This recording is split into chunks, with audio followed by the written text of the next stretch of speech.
नमस्ते दोस्तों और प्यारे बच्चों। आज हम आपको एक ऐसी जादुई दुनिया में लेकर चलेंगे जहां दोस्ती की कोई सीमा नहीं होती। ये कहानी है एक छोटे से बच्चे, एक प्यारे से पांडा और एक वफादार कुत्ते की, जिनकी दोस्ती ने एक पूरे जंगल को खुशियों से भर दिया। एक खूबसूरत गांव में एक छोटा सा लड़का रहता था जिसका नाम था आरव। आरव अकेला नहीं था, उसके साथ हमेशा रहता था उसका सबसे अच्छा दोस्त, एक बहादुर और समझदार कुत्ता जिसका नाम था शेरू। आरव और शेरू की दोस्ती पूरे गांव में मशहूर थी। वे साथ खेलते, साथ घूमते और हर पल एक दूसरे का साथ निभाते। एक दिन आरव और शेरू खेलते खेलते गांव के पास वाले घने जंगल की ओर निकल गए। ये जंगल कोई आम जंगल नहीं था, इसे पांडा का जादुई जंगल कहा जाता था।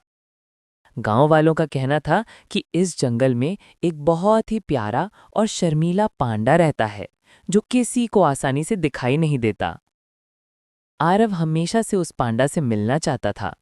वो शेरू से बोला, शेरू, चलो आज हम उस जादुई पांडा को ढूंढते हैं। मुझे यकीन है कि वो भी हमारी तरह एक अच्छा दोस्त बन सकता है। शेरू ने अपनी पूंछ हिलाकर हाँ में जवाब दिया, जैसे कह रहा हो, मैं तुम्हारे साथ हूं मेरे दोस्त। दोनों दोस्त जंगल के अंदर चले गए। जंगल सचमुच जादुई था। वहां रंग बिरंगे फूल खिले थे जिन पर इंद्रधनुषी तितलियां मंडरा रही थीं। पेड़ों से मीठे फल लटक रहे थे और हवा में एक मीठी सी खुशबू फैली हुई थी। आरव और शेरू इस खूबसूरती को देखकर हैरान थे। चलते चलते वे जंगल में काफी अंदर आ गए। तभी उन्हें एक अजीब सी आवाज सुनाई दी। कोई धीरे धीरे रो रहा था। आरव और शेरू आवाज की दिशा में आगे बढ़े। उन्होंने देखा कि बांस के पेड़ों के झुंड के पीछे एक छोटा गोल-मटोल पांडा बैठा रो रहा था। वो बहुत उदास लग रहा था। आरव हिम्मत करके धीरे से पांडा के पास गया। नमस्ते, तुम क्यों रो रहे हो? उसने नरमी से पूछा। पांडा पहले तो डर गया, लेकिन जब उसने आरव की आंखों में दोस्ती और प्यार देखा तो उसका डर थोड़ा कम हुआ।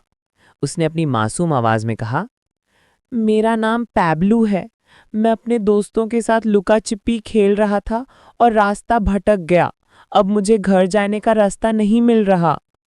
शेरू पैब्लू के पास गया और प्यार से उसका हाथ चाटने लगा। पैब्लू को शेरू का ऐसा करना बहुत अच्छा लगा और वो मुस्कुरा दिया। आरव ने कहा, घबराओ मत पैब्लू, हम दोस्त हैं। मेरा नाम आरव है और ये मेरा दोस्त शेरू है। हम तुम्हें तुम्हारा घर ढूंढने में मदद करेंगे। पाब्लो की आंखों में उम्मीद की एक नई चमक आ गई। उसने कहा, सच में तुम मेरी मदद करोगे? बिल्कुल, आरव ने उत्साह से कहा। हम तीनों मिलकर तुम्हारा घर जरूर ढूंढ लेंगे। और इस तरह एक बच्चे, एक कुत्ते और एक पांडा की अद्भुत यात्रा शुरू हुई। वे तीनों साथ मिलकर जंगल में पैब्लो के घर का रास्ता ढूंढने लगे। शेरू अपनी तेज नाक से रास्ता सूंघता हुआ आगे आगे चल रहा था, जबकि आरव और पैब्लू उसके पीछे पीछे चल रहे थे। रास्ते में उन्हें कई चुनौतियां मिलीं। उन्हें एक तेज बहती नदी पार करनी थी। आरव को एक बुद्धि सूझी। उसने पास पड़े एक बड़े पेड़ के तने को धक्का देकर नदी के ऊपर एक पुल बना दिया। तीनों ने एहतियात से उस पुल को पार किया। थोड़ा आगे चलने पर उन्हें कांटेदार झाड़ियों का एक घना जाल मिला। पैब्लू डर गया, लेकिन शेरू ने हिम्मत नहीं हारी। उसने अपने पंजों से झाड़ियों के बीच एक छोटा सा रास्ता बना दिया जिससे वे तीनों सुरक्षित निकल सकें। इस दौरान आरव ने पैब्लू का हाथ पकड़ रखा था ताकि उसे चोट न लगे। सफर के दौरान वे सिर्फ मुश्किलें ही नहीं पार कर रहे थे, बल्कि वे एक दूसरे को और बेहतर तरीके से जान रहे थे। पैब्लो ने उन्हें बताया कि उसे बांस खाना और पेड़ों पर चढ़ना कितना पसंद है। आरव ने पैब्लू को अपने गांव और शेरू के साथ अपनी शरारतों के किस्से सुनाए। उनकी दोस्ती हर पल गहरी होती जा रही थी। शाम होने वाली थी और सूरज ढल रहा था। पैब्लू थोड़ा घबराने लगा। अगर हम रात होने से पहले घर नहीं पहुंचे तो क्या होगा? आरव ने उसका हाथ थामकर कहा, चिंता मत करो पैब्लू, जब दोस्त साथ हों तो डरने की कोई बात नहीं होती। हम जरूर पहुंचेंगे। तभी शेरू जोर जोर से भौंकने लगा। वो एक खास दिशा की ओर इशारा कर रहा था। आरव और पैब्लू उस तरफ भागे। उन्होंने देखा कि दूर बांस का एक बहुत बड़ा जंगल था जो बाकी जंगल से अलग दिख रहा था। ये तो मेरा घर है, पैब्लो खुशी से चिल्लाया। शेरू, तुमने मेरा घर ढूंढ लिया। पैब्लो दौड़कर अपने घर की ओर भागा। वहां उसके माता पिता और दोस्त बेसब्री से उसका इंतजार कर रहे थे। पैब्लो को सुरक्षित देखकर सब बहुत खुश हुए। पैब्लो ने सबको आरव और शेरू के बारे में बताया कि कैसे उन्होंने उसकी मदद की। पैब्लो के माता पिता ने आरव और शेरू का बहुत धन्यवाद किया। उन्होंने उनके लिए स्वादिष्ट बांस की दावत रखी। हालांकि आरव और शेरू बांस नहीं खाते थे, लेकिन उन्होंने पैब्लो की खुशी के लिए दावत में हिस्सा लिया।